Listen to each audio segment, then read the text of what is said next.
Hi, I'm Karen, and this is Nourishment in Desert Times. What I mean by desert times, for all of the complicated chaos of our moment as Jews, there's a way in which the world that surrounds us, I feel, is empty of real, nourishment. And that emptiness, that sense of not really being nourished with what we need, is why I call this time a desert time. And that what I'm seeking to do is to help us find nourishment, even in these moments, with the Torah, with the weekly Torah portions. This week is Vayera.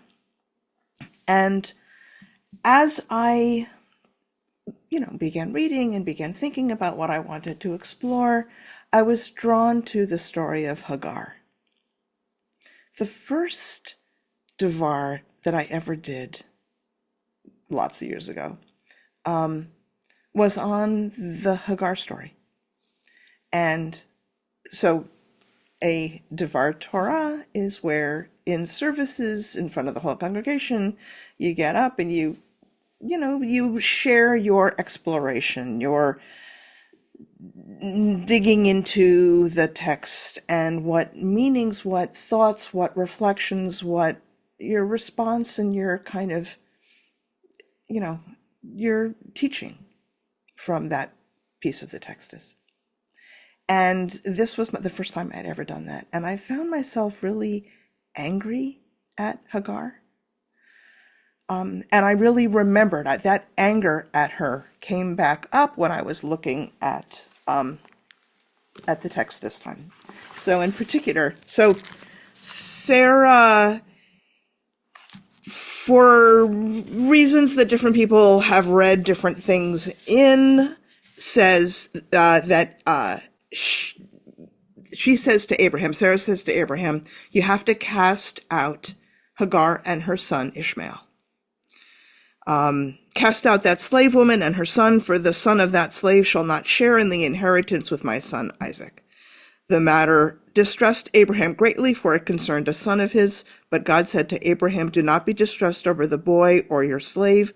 Whatever Sarah tells you, do as she says, etc.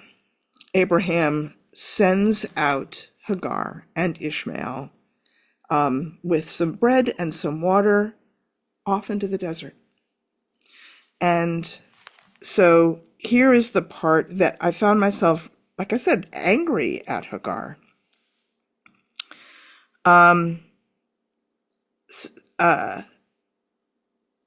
Early next morning, Abraham took some bread and a skin of water and gave them to Hagar. He placed them over her shoulder together with the child and sent her away. And she wandered about in the wilderness of Beersheba. When the water was gone from the skin, she left the child under one of the bushes and went and sat down at a distance, a bowshot away. For she thought, let me not look on as the child dies. And sitting thus afar, she burst into tears. And, spoiler, God comes, saves them. I was angry at Hagar's capacity to what felt to me like abandoning her child. That she was caught up enough in her own pain that she could not rise above that pain to accompany, to companion, to not abandon her child. And there were reasons, personal reasons, why that felt really salient to me, for, whatever specifics that there were.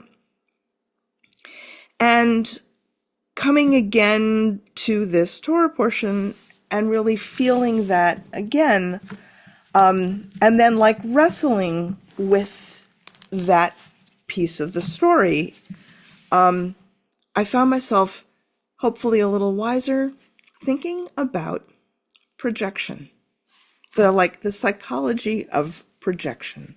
When there is something inside the self that we cannot bear to look at inside ourselves, and so we project it onto someone else and then blame them for the thing, condemn them, attack them for the thing that originally is a part of ourselves, an unknowable part of ourselves, because we can't bear to know, we can't bear to look. And so we attempt to repudiate that part of ourself by projecting it onto someone else, including my doing that with Hagar. In this context, the other, Hagar in this case, this move of this repudiation of the self and projecting it onto the other isn't really about them at all. We don't really see them at all. All we are seeing is the part of ourselves that we are repudiating and putting onto them. It's about the self. It's not about the other. I want to suggest, note cards for myself here. I want to suggest that while we may often think of this as a psychological or an interpersonal issue, and it is that too, I want to suggest that what's going on here is actually an ontological, even a theological issue. And that's kind of where I want to spin down into this moment in the scene.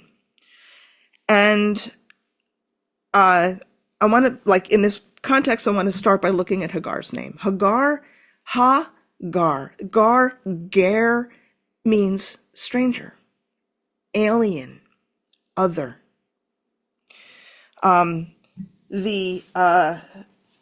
It's in her name itself, the ger, and the connotations of the word. And for me, in Torah, I always really love, going down into the shoresh, into the root, and Hebrew, because it has, certainly biblical Hebrew, has a smaller vocabulary. Words often have multiple connotations, multiple layers of meanings, because a single root, a single shoresh has to do a lot of duty because there's just a smaller vocabulary. So ger, so this is the Brown Driver Briggs that I have drawn from before. It's a very commonly used resource. This offers sojourner, but sojourner, stranger, alien, but it also includes other connotations like stirring up strife, quarreling, dread, to be afraid of, fear, terror, cut off, drive out, cast out, crush or be crushed, the thing thrust or put forth, put out. All of these connotations are like when there is an other that we are repudiating, that we are projecting our fear, our dread, our certainty that they are causing strife and quarreling, and or that we are doing that, of course. This is kind of like the quintessential other. When we talk about like othering, which in this moment politically in the US, in Israel-Palestine, that the others, the immigrants, the Palestinians, the Jews, as others to Christians who look at us and say, you are the other who are bad and wrong and frightening and quarrelsome and need to be driven out, cast out, right? This cluster of ideas, the other, it's in the word itself. It's in Hagar's name itself. So these themes are really like right there in this moment in the story. However, in the way, again, that I really play with Shorashim, it's a common word. It shows up in lots of places in the Tanakh. So I kind of unsystematically began looking around for other places the word is used in other circumstances than either the other as bad, wrong, or the directive, you were a stranger in the land of Egypt, therefore you must take care of the stranger, the alien. And that ethical incumbency upon us as Jews is important, is essential to this self-understanding that we have and the ethical charge that that is incumbent upon us. And yet there is still a way in which it, to my ear, in the way that I was kind of like sitting with my own discomfort about Hagar herself, I was kind of looking for something other than, you shall care for the stranger because you were, past tense, a stranger in some other time. And obviously the Exodus story is in Torah as well. But what I mean is that when that line in various ways gets said, and it shows up many times, it's still about someone else. And there can be a kind of, this is a little strong language perhaps, a kind of a noblesse oblige. We belong in our space. We have all of us here, and there's the alien, and we're supposed to take care of her Hagar. And I was looking for something different than these kind of standard ways of thinking about Ger. And this was an unsystematic look, an unsystematic scan, but Psalm 39 uses the word, and I'm going to read you the JPS translation of the Psalm.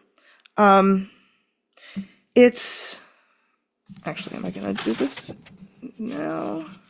Yeah. Checking my notes, the order of my, yeah.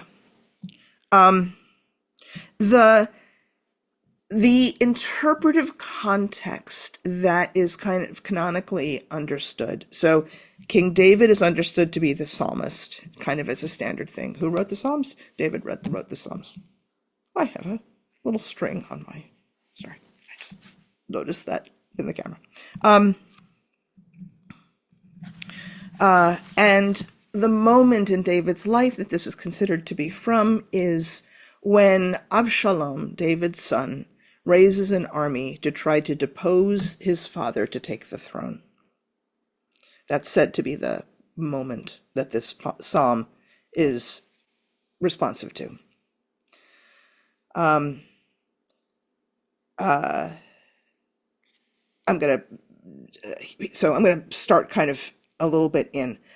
I resolved I would watch my step, lest I offend by my speech. I would keep my mouth muzzled while the wicked man was in my presence. I was dumb, silent. I was very still, while my pain was intense. My mind was in a rage. My thoughts were all aflame. I spoke out, "Tell me, O Lord, what my term is. What is the measure of my days? I would know how fleeting my life is. You have made my life just handbreadths long. Its span is as nothing in your sight. No man endures any longer than a breath. Selah. Man walks about as a mere shadow. Mere futility is his hustle and bustle, amassing and not knowing who will gather in. What then can I count on, O Lord? In you my hope lies. Deliver me from all my transgressions. Make me not the butt of the benighted. I am dumb. I do not speak up, for it is your doing. Take away your plague from me. I perish from your blows. You chastise a man in punishment for his sin, consuming like a moth what he treasures. No man is more than a breath. Selah. Hear my prayer, O Lord. Give ear to my cry. Do not disregard my tears.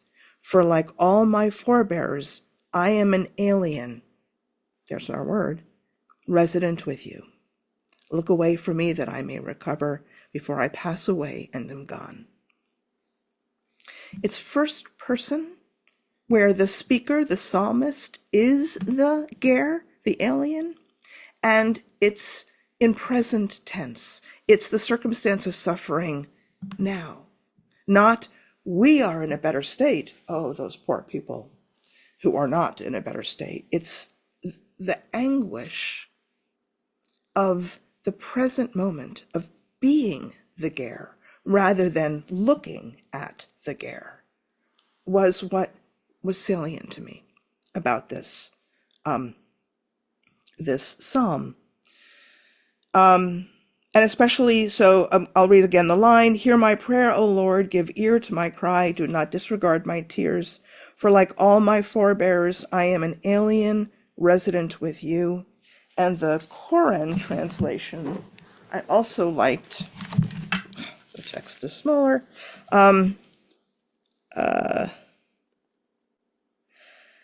hear my prayer, O Lord, and give ear to my cry. Keep not silence at my tears, for I am a stranger with you and a sojourner, as all my fathers were. To be a stranger with God is really interesting to me. That, like, changes the context from the human repudiating some part of the self onto another human, and takes that context and brings it into this ontological / theological relationship with God. And that's interesting to me. That's a different kind of context. And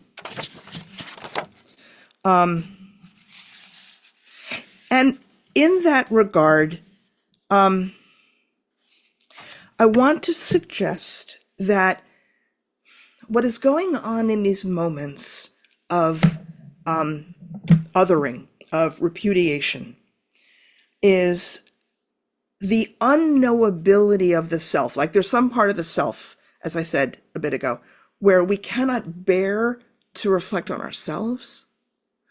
And so then, therefore, we project that unknowable thing, that thing we cannot tolerate inside ourselves, we project it onto the other.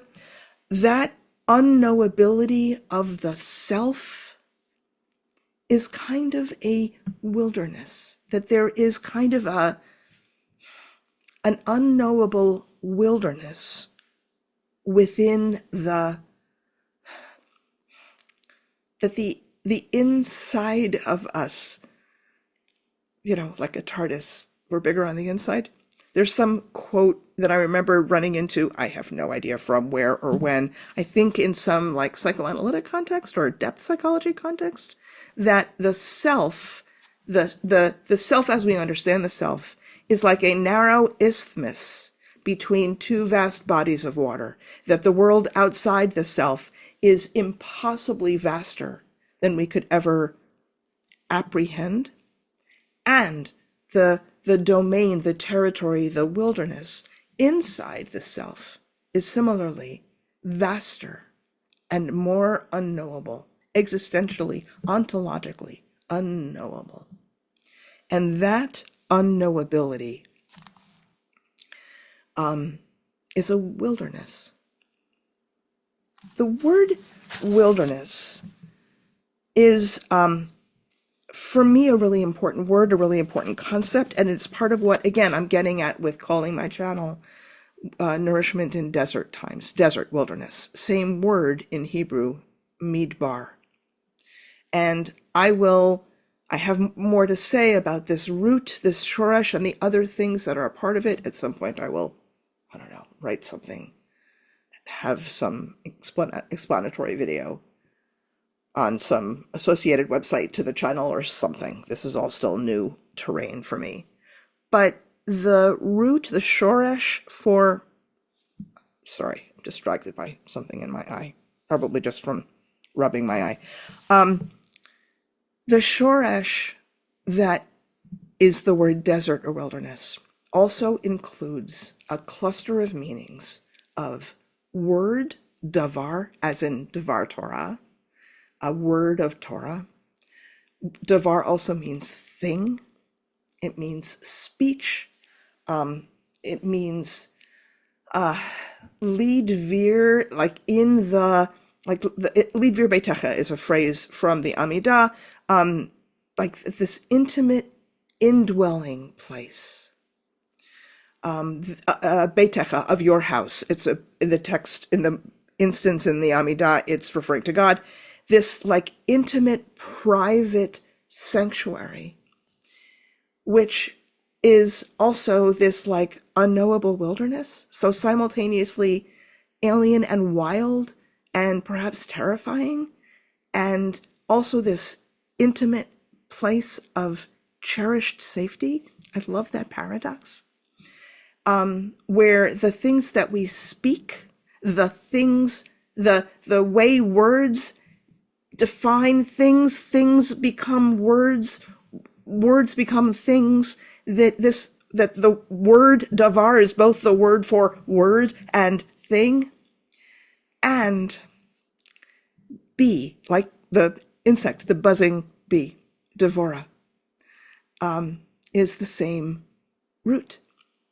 And so I love the idea that this like humming, buzzing, resonant, intimate sweetness in the wilderness is how we find the words that resonate, that speak to us, for us, that enable us to find the things that make the world we inhabit, make the wilderness a home, an intimate place of cherished presence.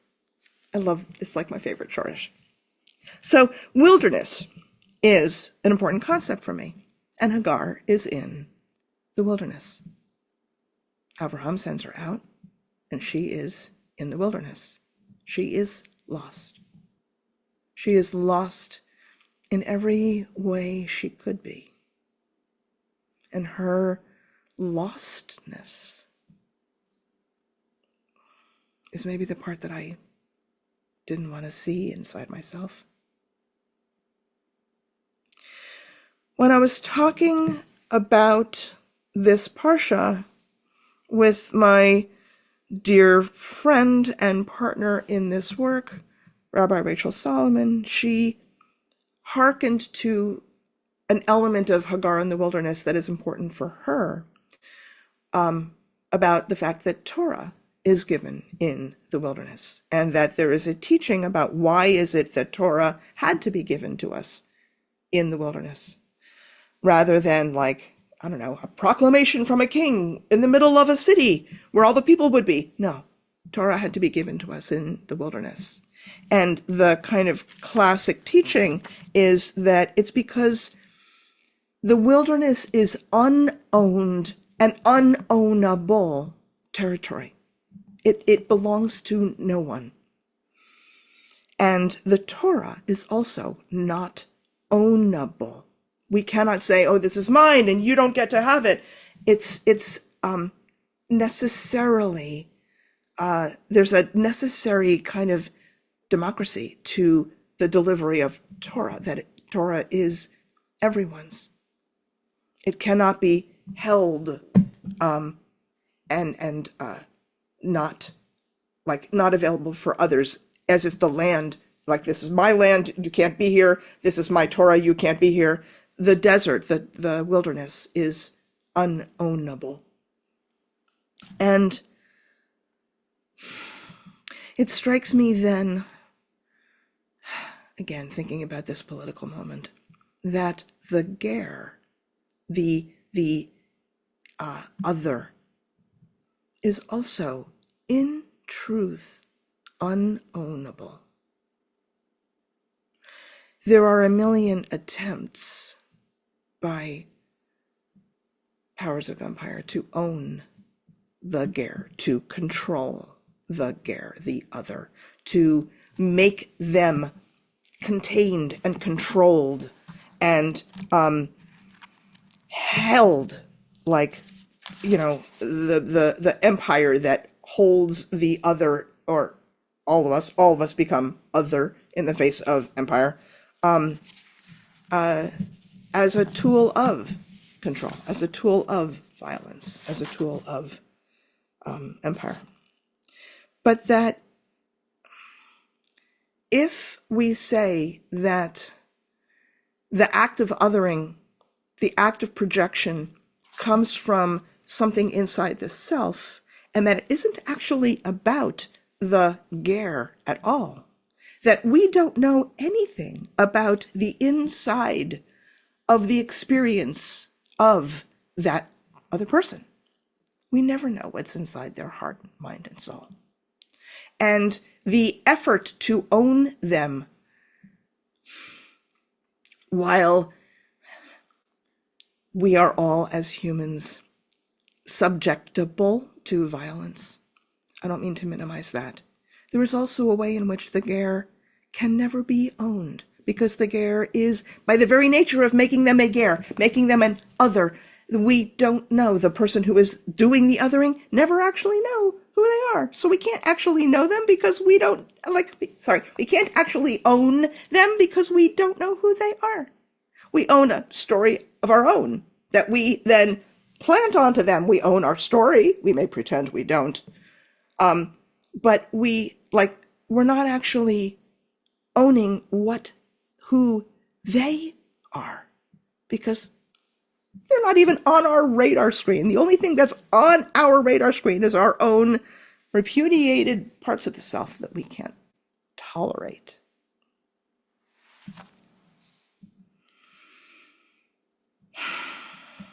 Like Hagar's lostness, the way in which she experiences herself in the desert and her extremity, her reaching her limits and forced beyond.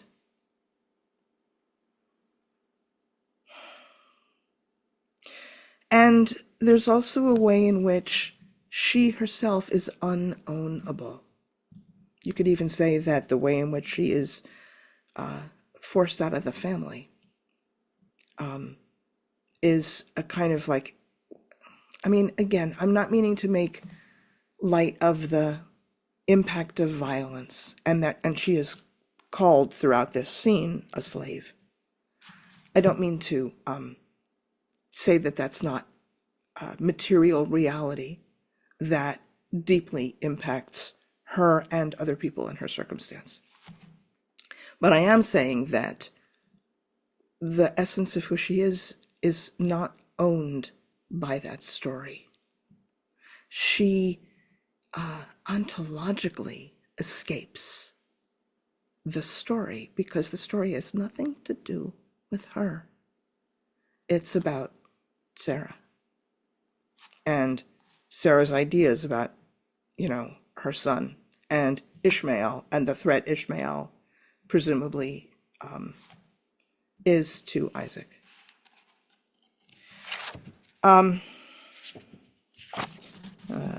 This one I talked about. Okay, and so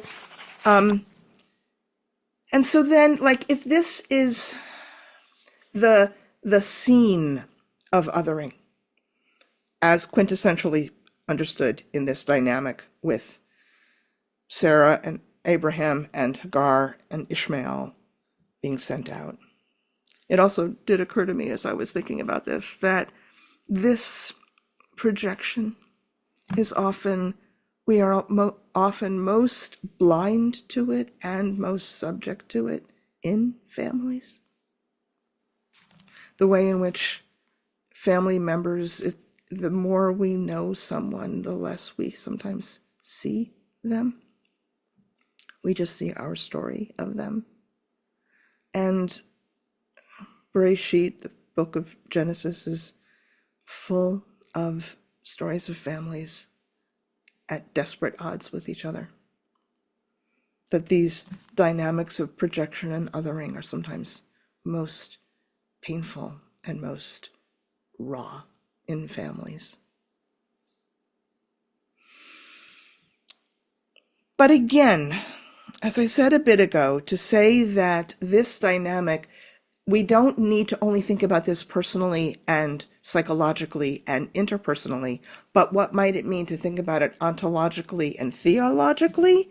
When we come back to Psalm 39, as I said, as I quoted, that our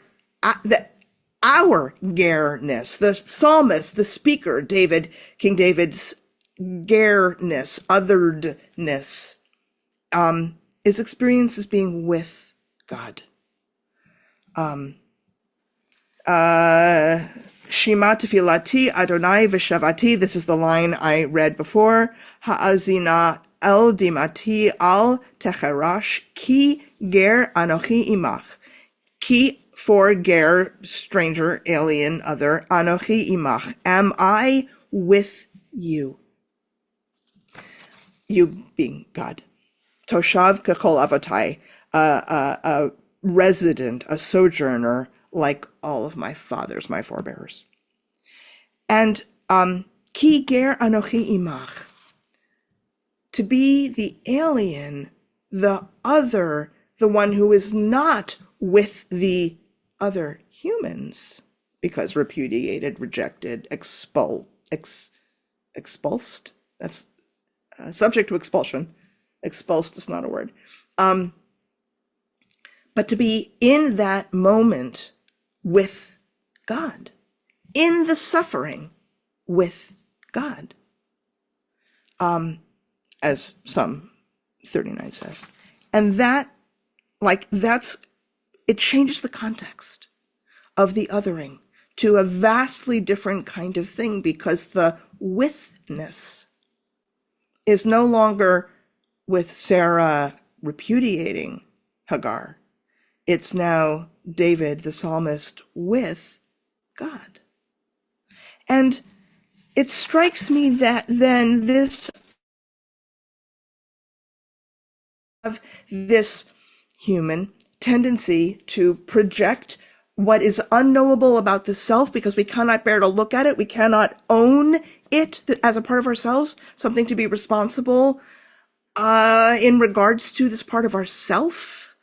And so therefore we refuse to know this part of ourself, this like wilderness inside ourself. It's like the unknowability of God. And the unknowability of God is one of these fundamental theological principles in Judaism, that God is so beyond our categories of meaning making, that God is, in God's essence, inexorably, profoundly unknowable. And that unknowability isn't a problem, isn't something to like wrestle under control in the form of the other, but is part of the nature of the divine in its essence. And if we think about that unknowability, that wilderness inside the self, as being like the wilderness, the unknowability of God, it invites a different kind of possibility for how to be in relationship with that unknowability inside ourselves, where we could be with it in the way that the psalmist is with God in Psalm 39. And that kind of opens up a relational possibility to my mind, perhaps even a friendliness towards our own unknowability and the unknowability of God, where the the way it is unownable. I cannot contain and make it something known and solid and there, and like there where I'm going to point to it and do something to it, right? We cannot do that with God. We cannot actually do that to the self either, because we can't make contact with that inside ourselves. The self is always vaster than the conscious mind's awareness of it.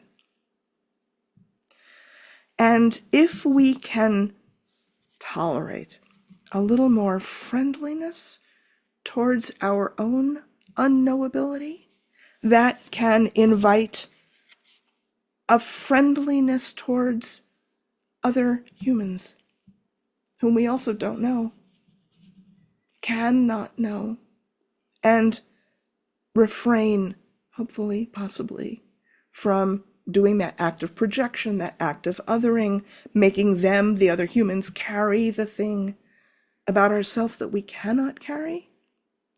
Perhaps we could simply be with God and God's unknowability, rather than fighting that impossible battle of escaped control, like the effort to control the other, the effort to control the self by controlling the other, by projecting and controlling the other, and then that like endless impossible battle to control that. If we could walk with that the way the psalmist walks with God,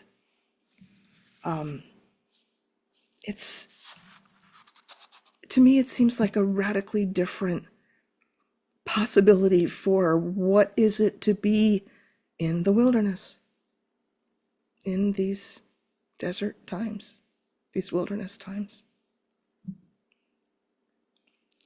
And if that's the case,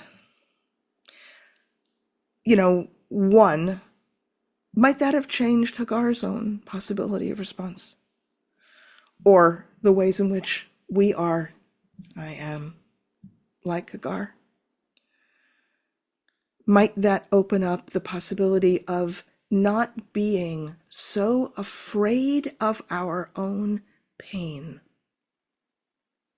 Like she in the scene, as like I'm imagining kind of other versions of the scene, the moment, the circumstance, but the scene as it's written, as we receive it, she is so afraid of her own pain of watching her son die that she does abandon him. A bow shot away, as far away as an arrow would fly. And if she had a different way of kind of being in relationship with what is unknowable, perhaps she might have been less afraid of her own pain, her own terror. Maybe we might be a little less afraid of our own pain, of our own terror. That there's always more present than what we think we know, than what we think we can kind of grasp and take hold of, own in a sense. I mean, there is a well, there is a source of water that is about to burst forth. And that well, that nourishment, that clear, cool, quenching water is in the moment of that desperation of her extremity, it's about to burst forth. There's always more present in the moment than we can apprehend. Partly because God is always in that moment. We're never not with God. We can be blah, blah, blah, I can't hear you. We can be shut off from God. But God's not any less present. And if there's always more present than we think, than we can apprehend, than we can kind of grasp, like that that moreness, that is present. To me, that is like, that moreness is God, is the mark of the presence of God. And isn't that what I'm trying to do here with Hagar herself? Like, isn't that what it is to be in this context with Hagar? Like, I come to the text and I go, oh, Hagar, and to like sit with it and be curious and be willing to be uncomfortable and still to like trust that there's more present, that there's nourishment here, this water, this cool water that bursts forth. The text is, God hears the cry of the boy, and an angel of God calls to Hagar from heaven and says to her, I mean, it's past tense, but I'm kind of describing the scene as if it's living now. What troubles you, Hagar? Fear not, for God has heeded the cry of the boy where he is. Come, lift up the boy and hold him by the hand, for I will make a great nation of him. Then God opened her eyes, and she saw a well of water. And one of the classic questions that is said about this is, was the well there all along?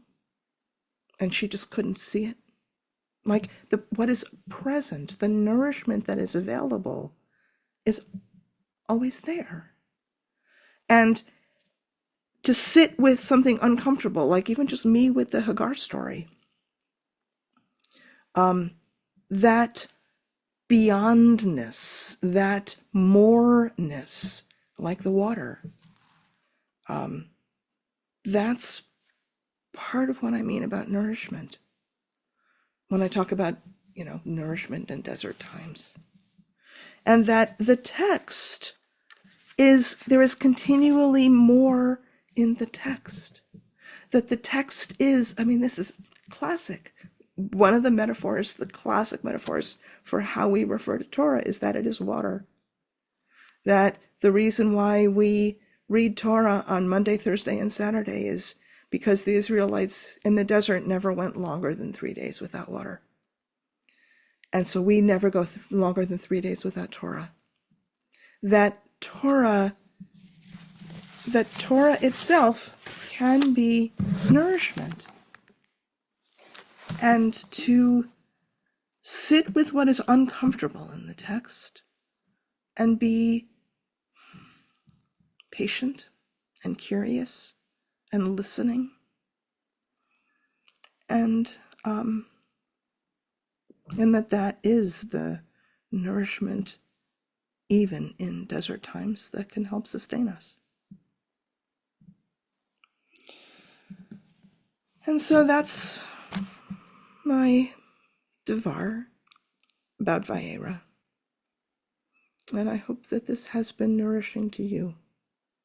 That in your desert places, your wilderness places, you might open the possibility of moreness that you cannot see, of accompaniment, of friendliness in that unknowability, in God, in the parts of yourself that are not your enemy, in the other humans who, yes, humans are capable of horrific violence. And just because somebody doesn't look like us doesn't mean that they are bad and wrong.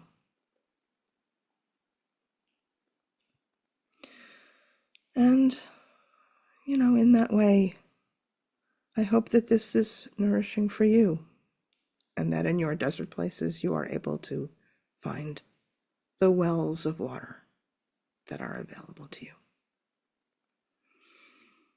Thank you for sitting with me and walking with me in this story. And I will see you next week. Bye.